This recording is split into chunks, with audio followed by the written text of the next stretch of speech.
Thank you, Souzana, for this interview in the Her Impact podcast. Can you talk a little bit about yourself, please? Yes. Hi. Thanks for having me here today. I'm very excited to be one of your first guests. And so good luck with the continuing Thank this you. one. Nice Thank you very much. I'm currently a postdoc at the Cyprus University of Technology, working for a live program called Media, which this project is a 4-year study, it's a public health intervention study that aims to study protection measurements for the public during dust storms. We cooperate with many organizations in Cyprus, in Crete, and Israel. These countries are influenced a lot from dust storms. It's quite frequent, and there's no regulations or but early announcements of the dust storms. So we aim to provide early forecast, inform the public when a dust storm coming through media and phones applications, and also give them some protection measurements that we are going to study how easy to implement are and how efficient they are. And when we have the results, we will like to, give more to the public. I mean, it's been done for the public. So the role of the project is to have warnings to people, to warn them about dust storms, right? One part, yes. In one part, which is very important for the whole public, right? And try to give early warning as possible, because it's not that you can forecast these events from days ahead, but we aim at least 3 days ahead. Okay, wow, 3 days, very important. That's what the forecasting people are doing there. And 3 days, the people can take a measure to protect themselves. Yes, they know. Well, at least 3 days before you get like a hint if it's gonna happen, and then the more you are closer to the day, and then you're more sure. So we don't want to give also a false warning, because that's also people will not like to take all these measurements and then there's nothing. It's also tiring for it's negative towards the public. Yeah, so it's better to give them the right prediction than early. But we are trying to combine both and give the best. And what is your personal role in this project? Very important project for the public. So my PhD is on environmental health, focusing on air pollution. So I have the role of exposure scientist with some other people from Crete and Israel as well. And during this intervention study, we are also assessing the indoor air quality, because people are spending, as you know, most of your time in indoors, either your work or schools or houses.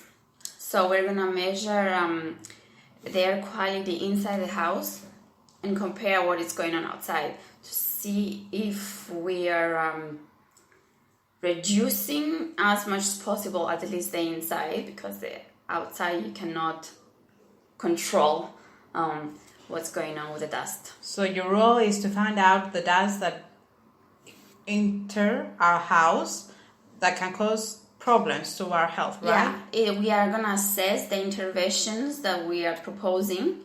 What do you mean intervention? Maybe some people don't understand that. So we're going to have 3 intervention groups. The first intervention is people to not do anything, the participants of the study. Okay. The one intervention is I'm going to give a general what we're going to do, because I cannot say more because we're early in the study.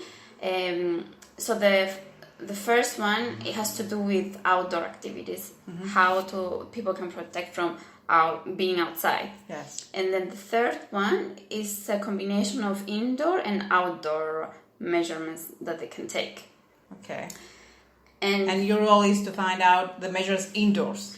My role is to assess the outdoor and indoor, what people are exposed outdoors, what they're exposed indoors, and the measurements that they're taking, at least inside, are good enough. their quality is better. The most time you're spending inside, so that's why it's your focus. Yeah. Because most of the time you spend it inside. That's why. To see if the measurements they're taking, at least inside the house, are good enough than doing nothing. Oh, that's good. Yeah. That's great. Very important role, and good luck with your project. Thank you. But let me take you back. When you started, how did you start in science? Because that's science, right? Yes. So you started as a public health expert. What is your studies?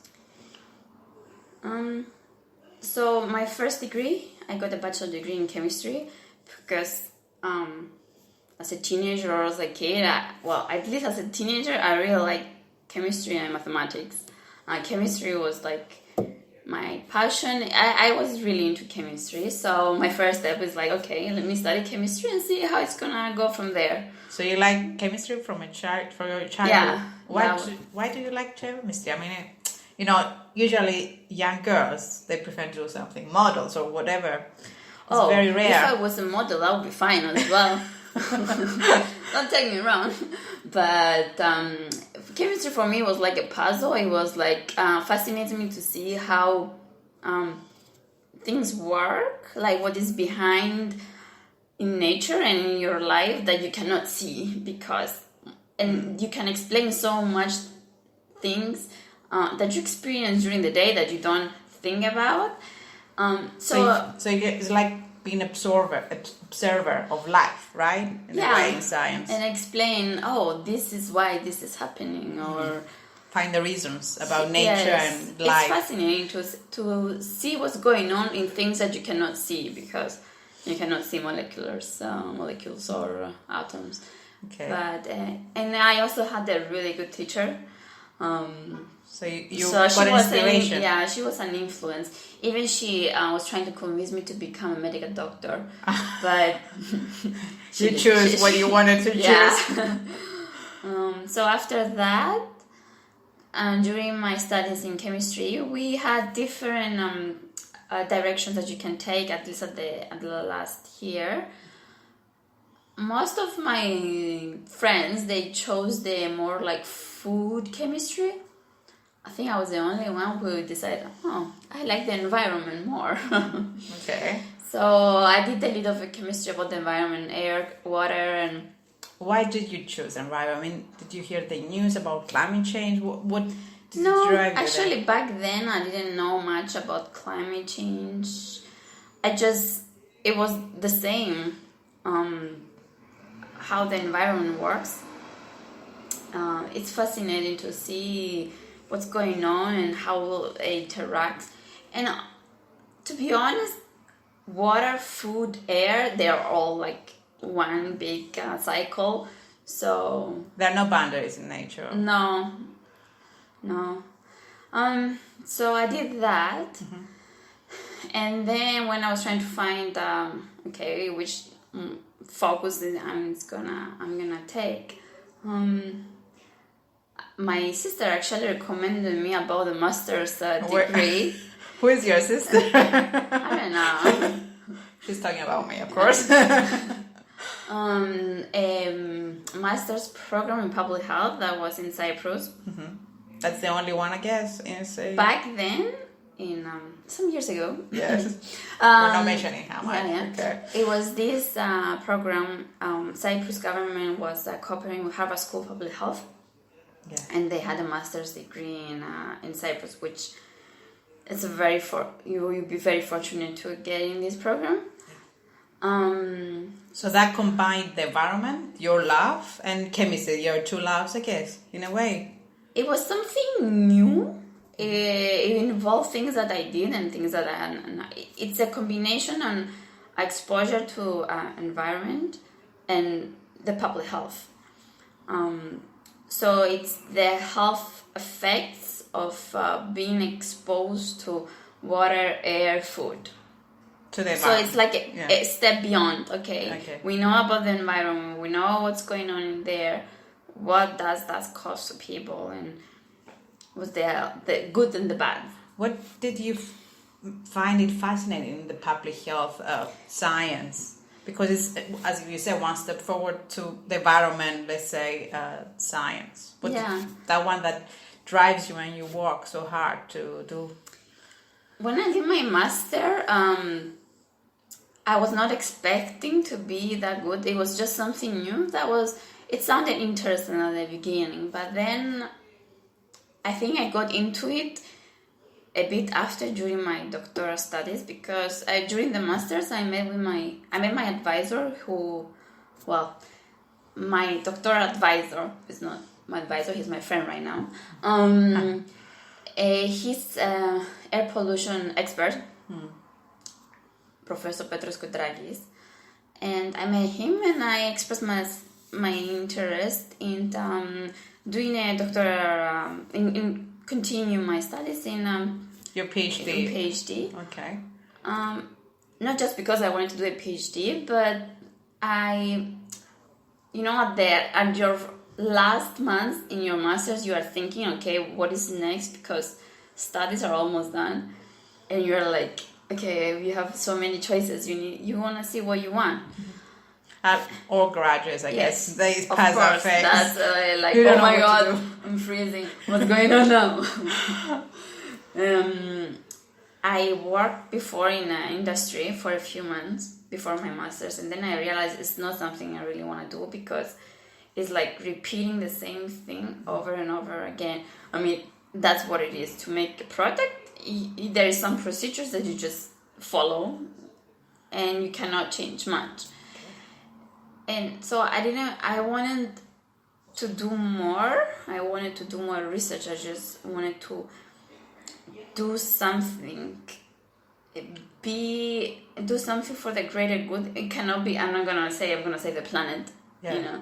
That's a big ambition. Things takes one people at a time doing something. Yeah, but you can do something in a small scale, Yeah, well, everybody can do that, and they have a big scale. It's fine. It's as far as you're doing something that you like and you have interest and passion, I think it's good for yourself and good for the people. Because, I mean, you work so many hours a day, and for so many time in your life, you want to like something that you're doing and have a good impact.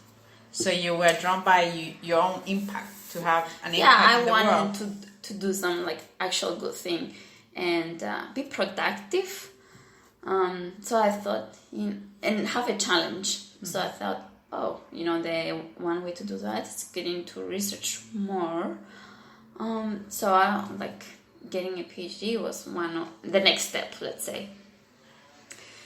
So your PhD was about air quality? Environmental health. Okay. Environmental health. It was a 5 years program at the Harvard School of Public Health. In USA, I guess, yes. Right? Boston, Massachusetts. So the Harvard School, the actually university. So from the Cyprus program with Harvard School of Public Health, that gave me actually the motivation and also the opportunity to apply there, because thinking that I could go to Harvard, that was never in my mind. I mean, I could never think that not even a dream possible. It's just like Harvard from the movies. That's it. Yeah, but you did it because you have an opportunity to do so, right? I did, because sometimes you just things happen, I guess, in a way. Yeah, and you just need to grab the opportunities that come on your way. So that was a 5-year program. The first 3 years you do. It's more like course work. So you take classes to have some credits. So we did a lot of in epidemiology, environmental health, air quality. And the good thing, you could take classes from Harvard and also MIT or other good universities. Oh, okay, you can do that. Yeah, wow. It has some limit on how many courses you can take, but you could. So you have been to MIT? I went to MIT. I took a class. Wow. MIT is really important university about technological, I guess, yeah, it's mostly. the Massachusetts Institute of Technology. So because Boston is like the center of many big universities, very important universities, right? It's a very student-like. It's a university and also hospital-oriented. Okay, so it's the health sector is very in research. It's very in general in research, and also there are many hospitals and many specializations, and meaning like good well, I'm pretty sure that they have good universities and hospitals, not just USA, but the rest of the world. It's just Boston. It's like a combination of universities and hospitals. Okay. So how was your life there in Boston? Did you enjoy it? Except from the, I guess, workload you have to do as a PhD. It was at the beginning, it was very challenged to, getting it, because you arrive there and you're like, okay, you start. But it was hard?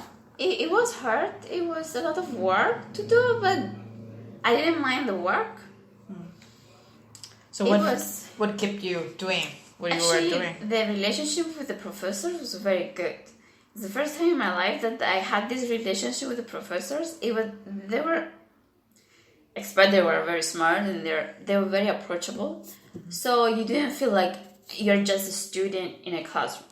You are a doctoral student, which that gave you prestige, I guess. Yeah, but also it was more like face to face. It's like, I know these things, guys. So let me give you my knowledge. We can exchange ideas.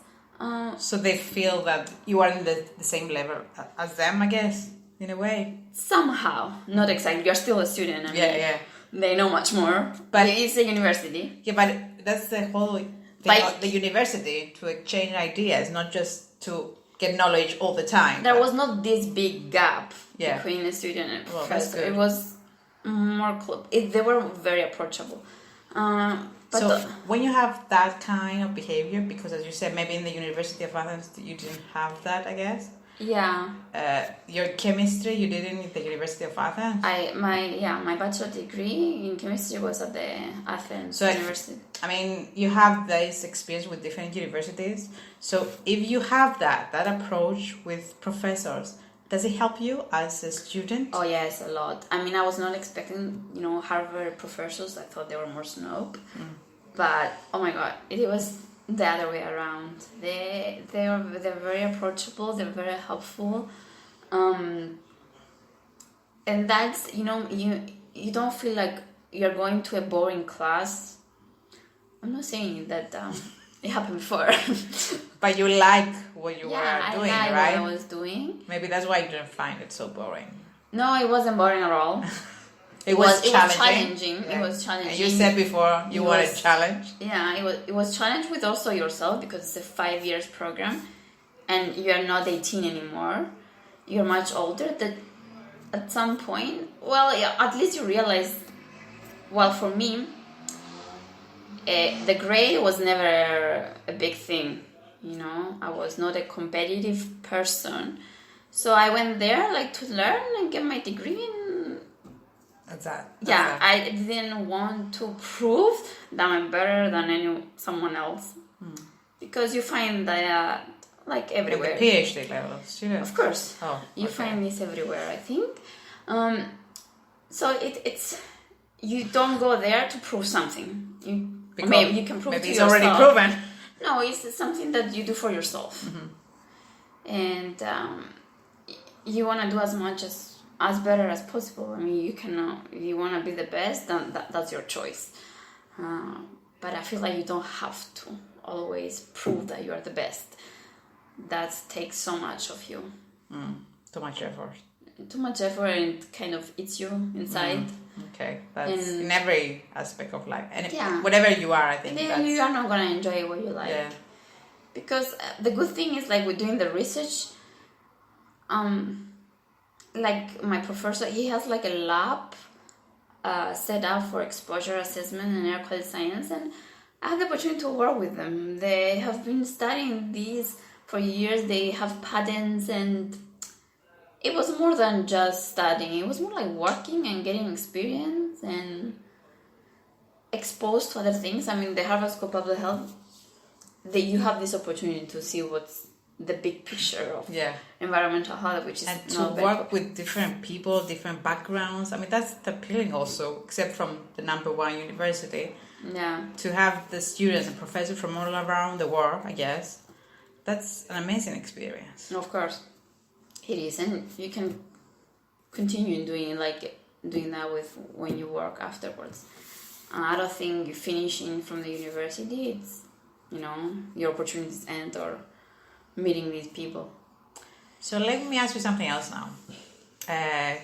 When they ask you, what do you do? What do you tell them? Because when they ask me, I tell them geologist, and I still don't believe I am a geologist. So when they ask you, what do you do as a profession, what do you tell them? It gets complicated. So it's difficult to explain to somebody? Yes.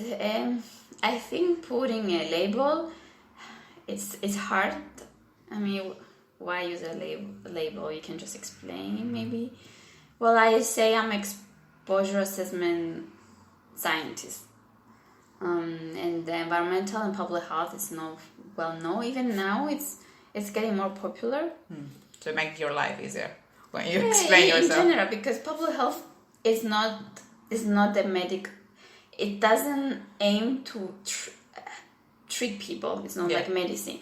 It's trying to prevent you from getting ill or even worse. Yes. So it's more like a protective measures that you can take.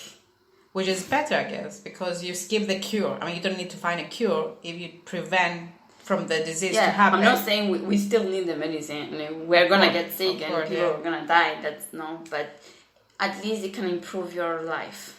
And prevent.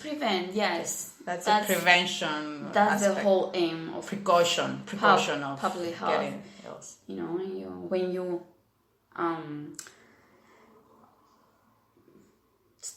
give the knowledge that to people, inform them, because in the States the people are very well informed of the dangers.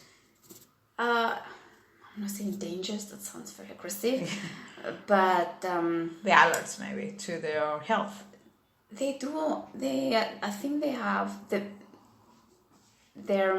they have more, I don't want to say knowledge, but they're more well informed about some health risks, and that's what we're trying. At least with this project, one part is to inform the people, because if they're well informed from experts, then they give them like the right information. That's huge. Okay, and let me finish this interview with the final question. As a woman in science, what were your challenges? I mean, did you find sometimes positions that some men were more promoted than you, or other challenges, not only about the gender gap, but also other challenges as a woman in science? Yeah. In employment, in everything. It wasn't easy for me to find a post after my PhD. I don't know if that has to do with the gender. I didn't find difficulties, to be honest, with being a woman. But with this my position right now, most of the people that I work with are men. Okay.